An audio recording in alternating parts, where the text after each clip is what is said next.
vídeo de hoje, finalmente vestindo uma roupa diferente, não é mesmo? Sim, gente, eu tenho máquina de lavar e não, eu não tenho apenas 2 camisetas no guarda-roupa.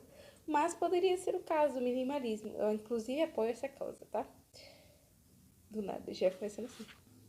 Então, estamos para a inauguração de mais um quadro de resenhas por aqui. Mas nesse caso, são as literárias. As de filme já tem até playlist aqui no canal. Contém 2 vídeos até então.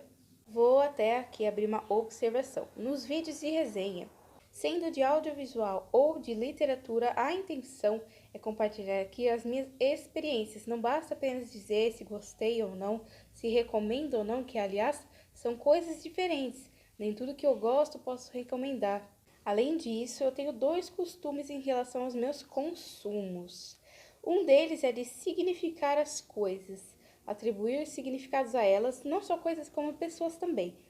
E isso vai ficar na minha memória. A segunda coisa é que eu costumo pesquisar ao máximo que eu puder. Então, o meu algoritmo, aquilo que vem de recomendação, fica influenciado pelas pesquisas que eu faço. Então, costuma aparecer, sem que eu esteja pesquisando diariamente, coisas relacionadas, inclusive notícias ao que eu consumo, leio, assisto. Quanto a isso, eu retomarei falando mais para o final do vídeo.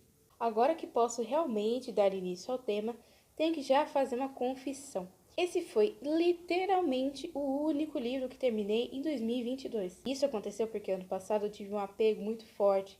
Então, tudo que lia, eu preferiria deixar um capítulo de sobra ali para depois. Inclusive, até com os livros de que eu não estava gostando. Sim, até com esses. Mas, quando fui percebendo isso, que estava acontecendo e que no fim eu não ia ter... A intenção não é ter lista, mas sabe, eu não ia completar experiências com nenhum dos livros, eu percebi, parei de fogo e escolhi um. E foi, no caso, esse do vídeo, por ser autoajuda. E sendo coincidência ou não, no mesmo ano eu li, lá pelo início, um livro do mesmo tipo, mas não tive uma boa experiência. Logo, logo vocês vão entender por quê. Um ponto super positivo é que a escrita não é repetitiva, ao contrário daquele tal que eu estava citando para vocês. Mas mesmo assim, a Marie não deixa de ilustrar exemplos, porque vocês sabem, autoajuda é um livro que necessita de exemplificação. Esse foi bem pelo contrário de maçante. Eu li mais por curiosidade, não na intenção de seguir as dicas, e no momento eu me diverti bastante. O que não era esperado porque eu não faço jus ao signo. Organização não é comigo mesmo. Na época até me perguntaram se eu era bagunceira ou algo do tipo. Eu não vou me lembrar ao certo. Mas na verdade eu sou mais desorganizada quanto aos meus afazeres do que em relação a objetos e ambientes. A bagunça ambiental, que quem veio aqui me visitar sabe do que eu estou falando, ela é mais em relação a uma falta de acordo, né? Falando nisso, esse livro nem é meu. Aproveitando para falar sobre isso, ele está na minha casa, mas possui outra dona, e isso fez com que eu optasse por não fazer marcações, até porque o objeto não é meu, não sei se poderia, e além disso também as marcações, elas, querendo ou não, registram aquilo que você pensava durante a leitura. Eu acho muito invasivo que as pessoas soubessem, né, gerar discórdia desnecessária. Refletir é um clássico desse tipo de livro, mas eu considero até bem confortável. A autora, inclusive, compartilha as próprias experiências de descobertas sobre o psicológico. Também vou aproveitar para desmistificar uma impressão errônea sobre esse material aqui. Tem gente que acredita que esse livro é emotivo num tanto, né? Talvez até um exagero. Mas eu acredito que tenha lógica sim e está escrito nesse caso. Sobre a questão de sentir os objetos e ver se há uma conexão emotiva com eles para tomar a decisão de manter ou descartar. Esse quê de emotivo, para mim, foi bastante acolhedor, porque eu não costumo permitir transparecer o que eu estou sentindo. Mas nesse caso eu pude entender que nem sempre é necessário a lógica acima do sentimentalismo. Eu tenho o costume de tomar decisões drásticas há muito tempo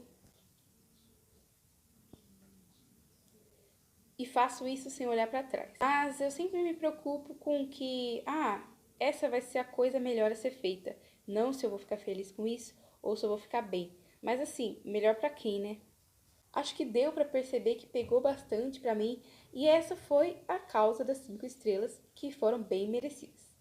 Até que enfim vou poder contar como isso me afetou negativamente. porque até então só elogios. Importante frisar que a culpa não é do livro nem da autora, mas das manchetes apelativas dos noticiários recentes. Pois hoje em dia é muito comum a gente só ler o título e não a matéria na íntegra, o que é um costume, né, errôneo.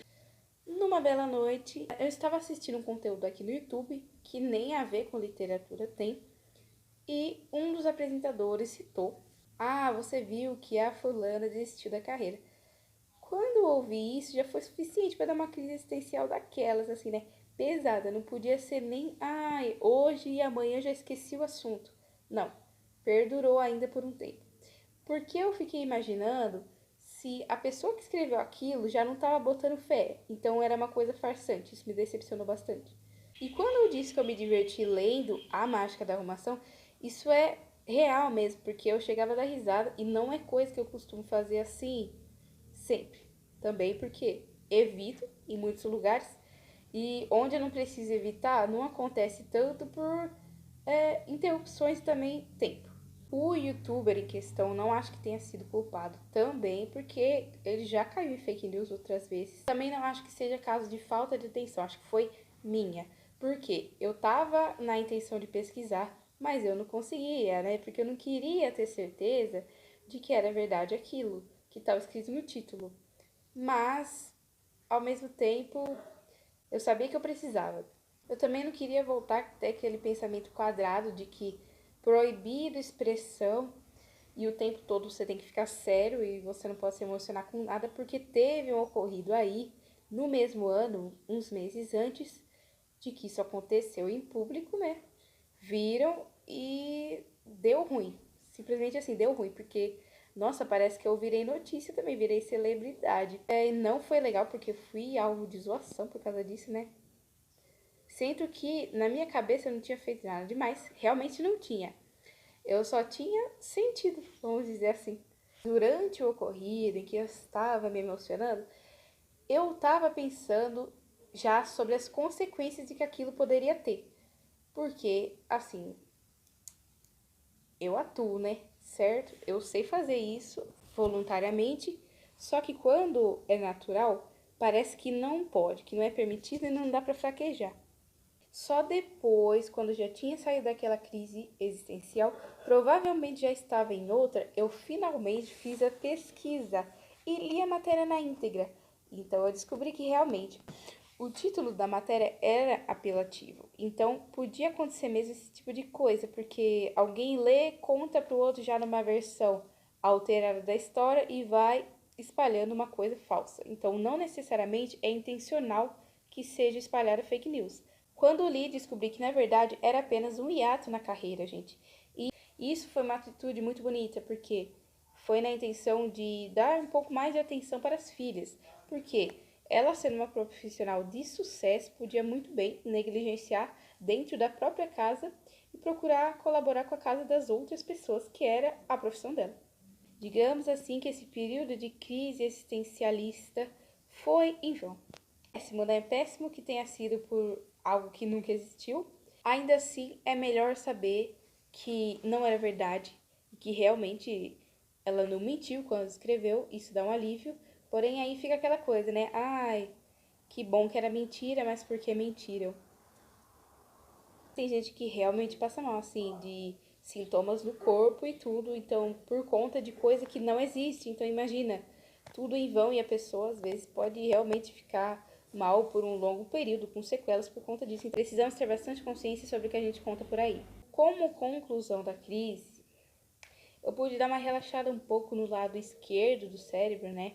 Que seria aí o racional, respectivamente, e o direito emocional.